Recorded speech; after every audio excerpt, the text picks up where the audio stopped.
Okay, we're behind the scenes in the fine art. Start that again. We're behind the scenes at the Washington County Fair in the Fine Arts exhibit here with Angela Blessing, Mainstream Media's first reporter, sponsored by American Admin, along with Jean Laswell, the outgoing president of the West Side Quilters Guild in Hillsborough. And we were just enjoying some of the fine work by your members here at the Washington County Fair. And Angela, you've got some questions, so take it away. My first question is, how long have you been doing this? How long have I been quilting?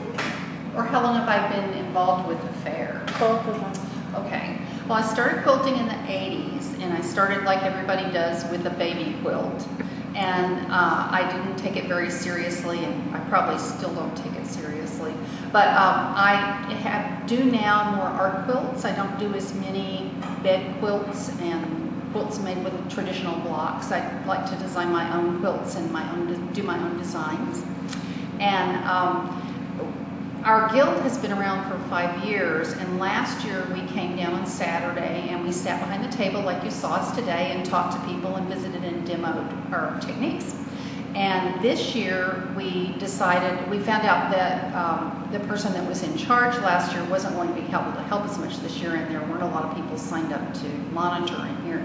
So we had members here every day of the fair, pretty much all day except for 3 hours, I think, and as it turned out, that shift got filled too. So we've been here the whole fair. And we've been, we're here just to answer questions and talk about our guild and what we're making, and to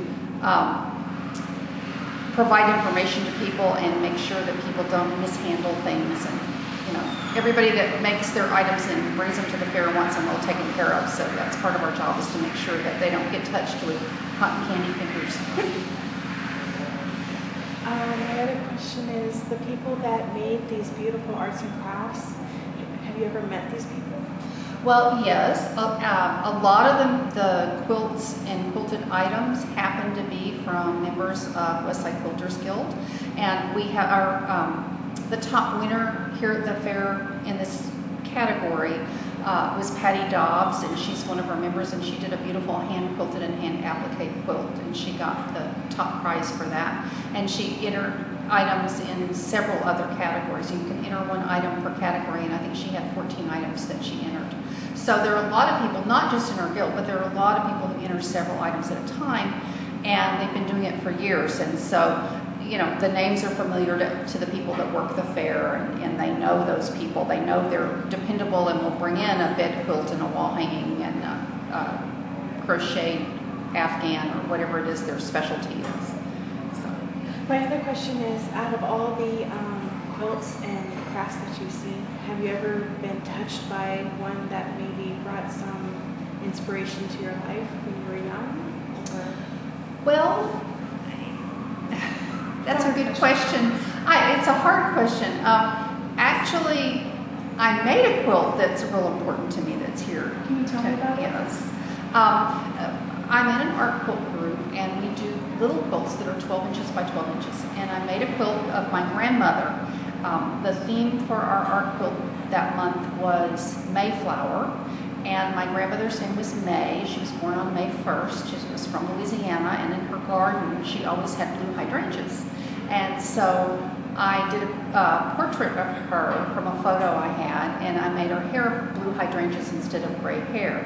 And then in her glasses, I put, she had one child of my mother, and my mother had 2 children, myself and my sister.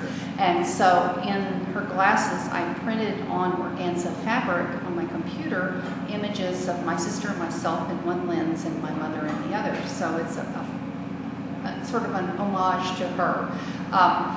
And then I used ribbon that she had to bind it with. So it's a very personal quilt, and it represents a lot in my life. But that fit in with our theme that month. So.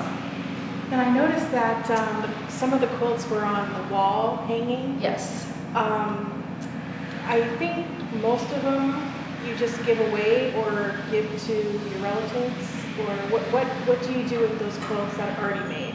Well, we only have so many beds. And most quilters start out in making baby quilts. It seems like most people start there to make one as a gift or for their own children. And then they get into making quilts for their beds, and all their beds have them, their grandchildren have them. A lot of people make them for each of their grandchildren. And then you get to a point where you just have all these, you're done, you have enough, but you don't want to quit. And we do a lot of charity quilting in our guild, and a lot of people do charity quilting. There's several really good groups in this area that make quilts for children at Dornbecker or children in the neonatal unit at the hospital. There are several different groups that do those things. And so people tend to make them as gifts. They make them for charity to give away to people that are in need. For instance, when Vernonia flooded the last time, our guild made 140 quilts to donate to those people. Wow, that's a lot. It is a lot. We had help from other people that weren't in the guild, and we had some people that just donated quilts to us, and we had a lot of people that donated fabric to us to make quilts. And it was a wonderful project, and it was when we were just getting started, and it really kind of helped us come together as a guild to get together and work on those.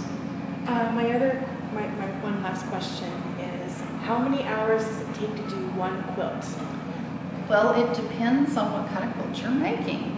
If you're making a little bitty art quilt, maybe 10 hours, 15 hours. But if you're making a quilt that's hand quilted and hand appliqued, it might take hundreds of hours to make, because you can only do so much at a time. Your hands can only handle so much, and there's only so many hours in a day. So it just depends on how big it is. But I think we figured out that it takes about 10 hours to make a basic charity quilt that doesn't have real heavy quilting, and it's not a real large quilt. Well, I just want to say thank you so much for this opportunity to let me get to know what you do, and everyone did a beautiful job at making arts and crafts in here, and it's just been a huge eye-opener for me to really appreciate what you guys really do. And I remember when I was a kid, I used to pull the thread out of the quilt that I had as a child, and so now I feel kind of sad and embarrassed that I did that, because if I had to do one of those, I would rip my hair out. So I guess it takes a lot of patience, and I just want to say thank you for letting me get to know how hard it is to do one quilt, and they all did a beautiful job. Well, thank you. There were a lot of beautiful things in the fair this year, and it's always interesting to see what's new. So I would encourage everyone to come out to the fair next year and see what it's like. Okay. And maybe just real quick as a last question, does your group meet on a regular basis? Is there? We do. Okay, so maybe just give a little, Well, if you're interested in knowing more about our guild, you can go onto our website, westsidequilters.org, and we meet on the third Monday of every month in Hillsboro at the beautiful Savior Lutheran Church, which is near Kohl's department store off Cornelius Pass Road. And you can find all that information on our website. Great. Thank you.